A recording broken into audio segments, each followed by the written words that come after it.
Hello everybody, and once again welcome back to Financify YouTube channel. Today in this video I'm going to show you how you can future trade on Bybit app, so make sure you follow my step till the end.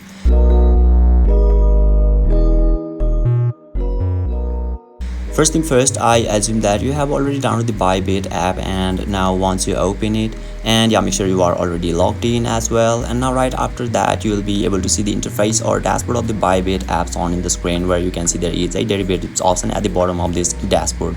So let's tap on that derivative, which is just right at the right side of this market. So let's tap on that derivatives, and now you can see there is a three options. First one is perpetual, another one is futures, and the options on in the screen. So make sure you are in the futures, but you can also tap on the perpetual because this is actually a futures option. So yeah, now you can see there is a cross option just down below of this section at the bottom of this chart. So once you tap on it, you can set it to the isolated if you are a beginner. So let me confirm this one, and you can see there is a BTC USDT at the top, so just down below of this chart. So once you tap on that BTC USDT, you can see tons of cryptos over here to trade in futures. So you can see BTC USDT, ETH USDT, and so on. So yeah, now you can see there is a 10x as well, just right side of this isolated. So once you tap on it, you can adjust your leverage from here successfully. So yeah, let me close it now.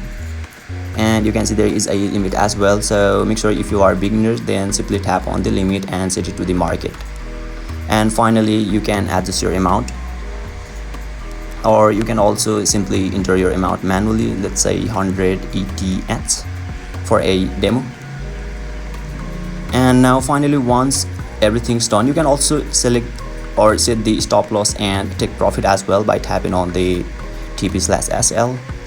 And let me close this one. And finally, once everything's done, simply tap on the buy/long or sell short, and yeah, you will be able to do future trading on Bybit app successfully. So basically, this is how you can do future trading on Bybit app. And if you still encounter any issue during this process, feel free to leave a comment and I'll be happy to assist you. If you found this pretty helpful, please give it a thumbs up, and if you are new to this channel, make sure to hit the subscribe button and set the bell icon to on so that you can stay updated with our latest content. Thank you for watching, and I'll see you next time.